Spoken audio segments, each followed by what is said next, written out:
పెళ్ళైనా పండగైనా వేడుక ఏదైనా పట్టుచీరల ప్రత్యేక వేదిక వారాహి సిల్క్స్. సాంప్రదాయానికి సౌందర్యానికి వారధి. నమస్తే, వెల్కమ్ టు సుమన్ టీవీ. నేను మీ సాయి.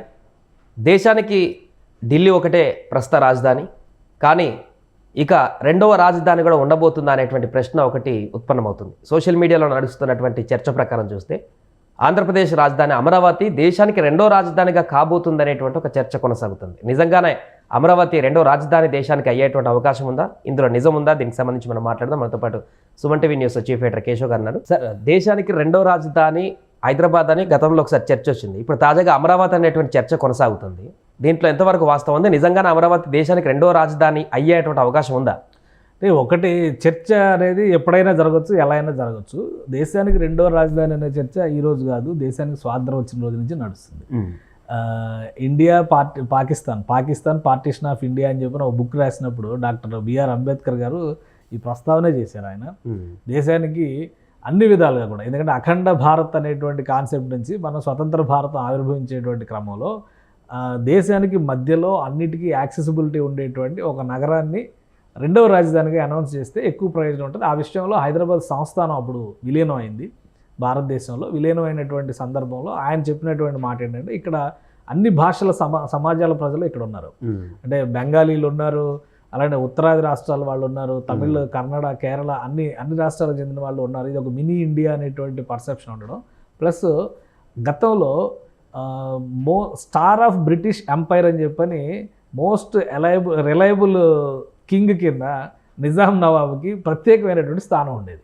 అది ఉండడం వలన నిజాం నవాబ్ ఇక్కడ special transportation, special currency, special banking అన్నీ కూడా ప్రత్యేకంగా ఆయన మెయింటైన్ చేశారు. అంటే ఒక దేశానికి ఉండేటువంటి అన్ని రకాల పారామీటర్స్ కూడా హైదరాబాద్ సంస్థానానికి ఉండేవి. సో వీటన్నిటిని దృష్టిలో పెట్టుకొని సేఫ్టీ పరంగా చూస్తే దేశానికి ఇది నడి మధ్యలో ఉంది. దక్షిణ భారతదేశానికి ఉత్తర భారతదేశానికి మధ్యలో కూడా పాసింగ్ పాయింట్ లాగా ఉంది. వీటన్నిటి వలన హైదరాబాద్ను రెండో రాజధాని చేస్తే ఢిల్లీలో ఉత్తరాదిన అటు చైనా కానీ ఇటు పాకిస్తాన్ కానీ వేరే రకమైనటువంటి దాడులు జరిగిన సురక్షితమైనటువంటి ప్రదేశంగా హైదరాబాద్ను పరిగణించవచ్చు. కాబట్టి హైదరాబాద్ను రెండో రాజధాని చేస్తే బాగుంటుంది అనేటువంటి చర్చ ఆ రోజే వచ్చింది. మొన్న ఢిల్లీలో విపరీతమైన పొల్యూషన్, పొగమంచు, ఈ లెక్కలన్నీ వచ్చిన తర్వాత మళ్ళీ రెండో రాజధాని అనేటువంటి చర్చ. తెలంగాణ ఉద్యమ సమయంలో కూడా హైదరాబాద్ను వేరు చేసి దేశానికి రెండో రాజధాని చేసి యూనియన్ టెరిటరీగా డిక్లేర్, ఎలా అయితే ఢిల్లీ ఎలా ఉందో నేషనల్ క్యాపిటల్ ఏరియా అని చెప్పి, నేషనల్ ఎన్సిటీ అని చెప్పి అన్నారు కదా. సో అదే తరహాలో ఇక్కడ కూడా ఏర్పాటు చేయాలనే ప్రతిపాదన చేసి తెలంగాణకు తెలంగాణ ఇచ్చేయండి, ఆంధ్రాకి ఆంధ్ర ఇచ్చేయండి, హైదరాబాద్ మాత్రం సపరేట్గా ఉంచండి అని అప్పుడు కూడా ఒక డిమాండ్ నడిచింది. సో ఇవన్నీ కూడా ప్రతిసారి వచ్చేవే. కానీ ఇప్పుడు ఉన్నటువంటి పరిస్థితుల్లో కేంద్ర ప్రభుత్వం రెండవ రాజధాని అనేటువంటి ఆలోచన బహుశా చేయడానికి అవకాశాలు చాలా తక్కువ ఉన్నాయి. అలానే కేవలం పొల్యూషన్ని దృష్టిలో పెట్టుకుని ఢిల్లీని వదిలేసి రావాల్సిన అవసరం ఉంది. అక్కడ సంస్కరించాల్సినటువంటి అవసరాలు, అంశాలు చూడాల్సిన బాధ్యత ప్రభుత్వం పైన ఉంటుంది. ఇంకొకటి ఏంటంటే, ఇప్పుడు అమరావతికి సంబంధించి చాలా జోరుగా నిర్ణయాలు జరుగుతున్నాయి. ఒకటి కాదు, రెండు కాదు, కేంద్ర ప్రభుత్వం ఫటాఫట్ ఇచ్చేస్తుంది, వరాలు ఇచ్చేస్తుంది, కురిపించేస్తుంది. అంటే ఇవన్నీ ఎప్పుడూ 5 ఏళ్ల క్రితం జరగాల్సినవి, అప్పట్లో జరగలేదు. అంతకు ముందర అంటే 10 ఏళ్ల లెక్కను తీసుకుని ఉంటే కనుక అప్పుడు అన్నీ కూడా బేసిక్ రిక్వైర్మెంట్స్, డాక్యుమెంటల్ ప్రొసీజర్స్ అంటాం కదా, డాక్యుమెంటల్ ప్రొసీజర్స్ జరిగే క్రమంలోనే 4 ఏళ్ల సమయం గడిచిపోయింది. నిర్మాణాలు మొదలయ్యే టైంకి ఎలక్షన్స్లో అప్పుడు ప్రభుత్వం ఓడిపోయింది, ప్రాధాన్యాలు మారిపోయినాయి. జగన్మోహన్ రెడ్డి వచ్చి 3 రాజధానులు అనేటువంటి ప్రస్తావన తీసుకొచ్చాడు. ఏ రాజధాని లేకుండా పోయింది ఆంధ్రప్రదేశ్కి.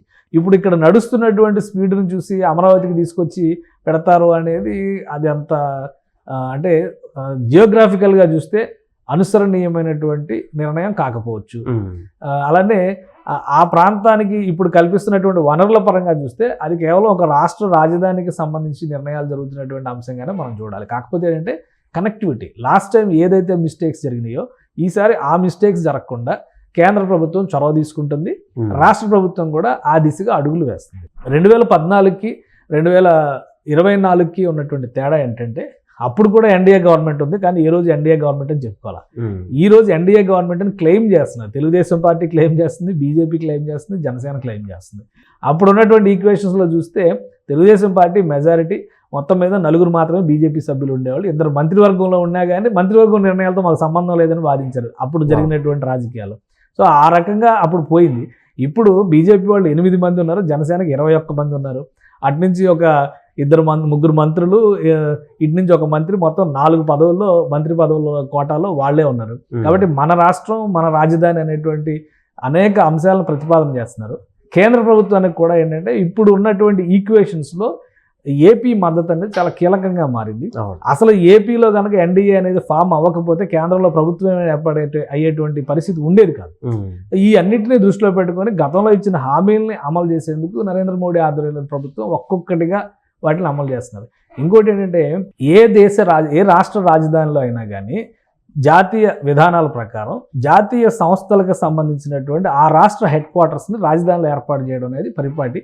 రాజధానిలో కాకపోతే సెలెక్టెడ్ ఏరియా రాష్ట్ర ప్రభుత్వం ఇంకొక చోట ఇక్కడ ఏర్పాటు చేస్తే బెటర్ అనేటువంటి సిఫారసు చేస్తే ఖచ్చితంగా అది కన్సిడర్ చేయాల్సిన బాధ్యత కేంద్ర ప్రభుత్వం మీద ఉంటుంది. ఆ క్రమంలోనే ఎల్ఐసి హెడ్ క్వార్టర్స్ వచ్చినా, state bank of India head quarters వచ్చినా, నాబార్డు హెడ్ క్వార్టర్స్ వచ్చినా, reserve bank of India head quarters వచ్చి వచ్చినా కానీ ఆ క్రమంలో తీసుకున్న నిర్ణయాలు మాత్రమే. అలాగే 2014-19 మధ్యలో రాజధాని నిర్ణయం జరిగిన తర్వాత దాదాపు 130 ప్రభుత్వ సంస్థలకి, జాతీయ సంస్థలకి రాష్ట్ర ప్రభుత్వం అక్కడ సిఆర్డిఏలో భూమిని కేటాయించింది. చాలా చోట్ల నిర్మాణాలు కూడా మొదలైనవి. దురదృష్టం ఏంటంటే గత ప్రభుత్వ హయాంలో నిర్మాణాలు పూర్తవుతుంటే రోడ్లు వేయడం ఆపేశారు. ఎయిమ్స్ ఒక పెద్ద ఉదాహరణ కదా. ఇప్పుడు ఎయిమ్స్ గురించి చాలా చర్చ నడుస్తుంది. దేశవ్యాప్తంగా ప్రతిష్టాత్మకమైనటువంటి ఒక ఆరోగ్య వైద్య సంస్థ అది.